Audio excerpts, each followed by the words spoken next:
Okay.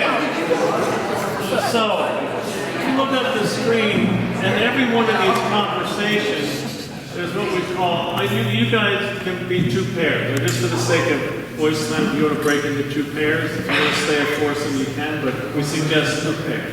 All right, so there's a distinction in every conversation.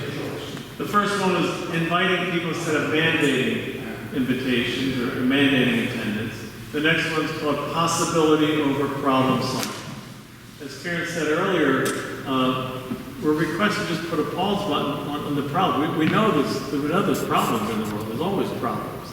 But too often, a lot of sessions sometimes are really focused immediately on solving problems. Many of you probably been in those kinds of meetings where you have a problem statement crafted by the group and the statement of the problem, and you kind of dig below the surface. Is that really a veiled solution, or is that a real bottom line problem?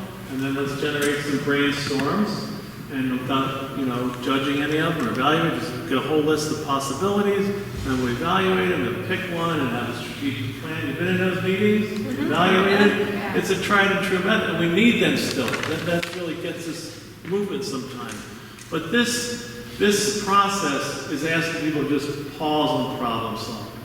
It's not what the purpose is. The purpose is to have a different conversation called possibility. What's possible? Again, I keep going back to my previous experience when I was a young man in that education sector. It was like some young people would come and go, possibility for what? I'm not going to know. My mother told me I'm no good. My dad said this to me. My brother's in jail. I'm not going to, my family has no money. I'm not going to go to college. And they had all these other people's stories that, to use the 60s and 70s vernacular, I said somebody laid a trip on you. That's somebody else's story. The possibility is still there. You're alive, and all kinds of things can happen. So the question we usually invite people to answer and think about, if you don't want to answer, you can just listen to other people. But why was this important for you tonight? You could be doing something else, What is in you? What's some of the motivation that you brought into this room tonight? Why, not why you're here. That's a different answer.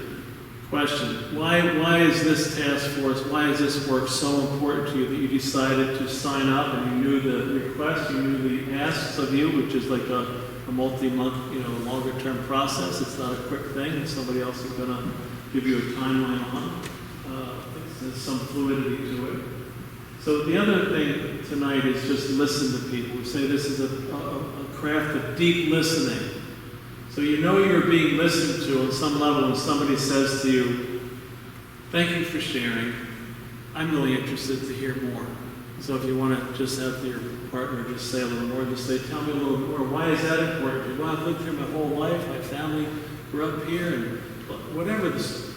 And then why is that so important to you? So those two responses are usually the best. Thank you for sharing, or tell me a little bit more. Each person has a few minutes. I'll just raise my hand or give you a little bit, about a 1 minute notice. We're going to wrap up.